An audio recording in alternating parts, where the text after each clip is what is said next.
Баршаңызға қайырлы күн, қалайсыздар? Бүгін осындай керемет булочки синнабон пісіреміз.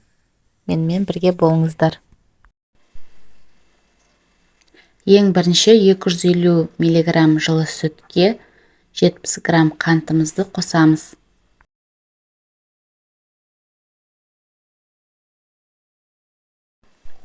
Оның үстіне 7 грамм дрожжымызды салып, кішкене араластырып, бетін жауып 10 минутқа жылы жерге қоямыз.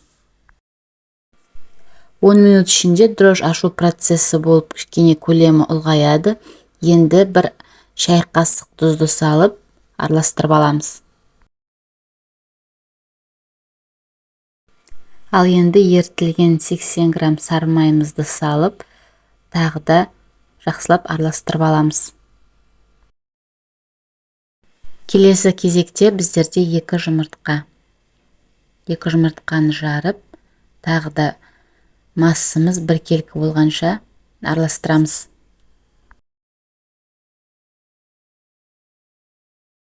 Ал енді осы массаның үстіне 600 грамм ұнымызды 2-3 бөліп саламыз.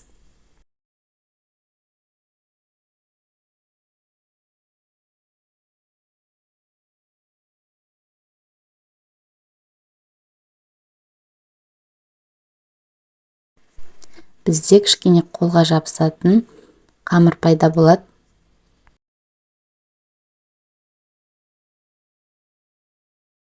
Ал енді бұл қамырды әбден көтерілгенше 1 сағатқа жылы жерге бетін жауып қоямыз.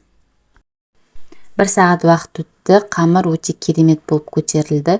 Енді бұны бір басып илейміз.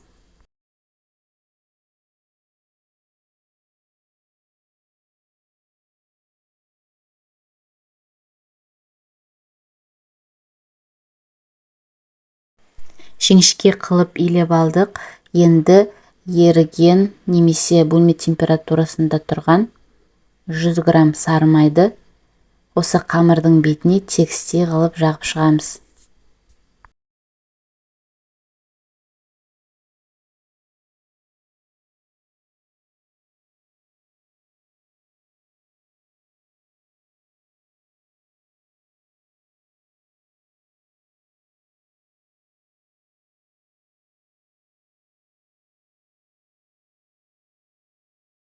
Ал енді майланған қамырдың үстіне корица немесе какао саламыз.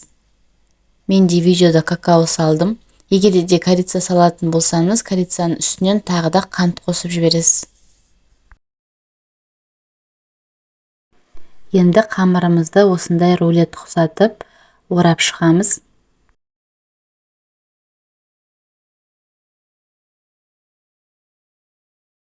Алдын ала формамызға пергамент төсеп, дайындап қоямыз.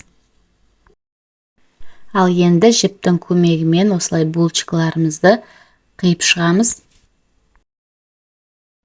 Пышаққа қарағанда жіппен кесілгенде булочкалар түзу және әдемі болып шығады.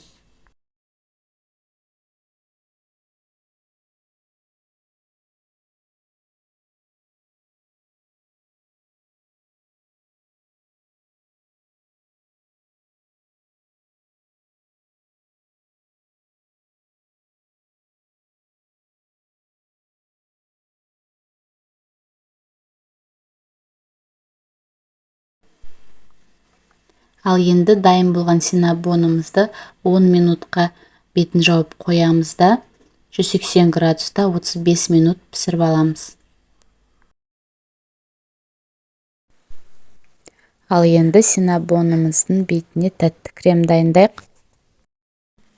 Ол үшін 50 грамм творожный сырға 3 ас қасық қант және де 3 ас қасық қаймақ және де кішкене сливке құйып керемет тәтті крем дайындап аламыз. Достар, байқап тұрсаңыздар, менің булочкаларым өте үлкен, сондай жып-жұмсақ болып пісті. Осы рецептпен жасасаңыз, сізде де міндетті түрде өте тәтті синнабон булочкасы шығады. Ал енді дайын болған кремді барлық осылай булочкалардың бетіне жағып шығамыз. Достар, егер де мен рецепт ұнаса, мені қолдап кетулеріңізді сұраймын. Егер де подписка жасамаған болсаңыз, міндетті түрде тіркеліп кетіңіздер. Және де лайк басуды ұмытпаңыздар. Көп рахмет менімен болғандарыңызға. Сау болыңыздар, ас болсын.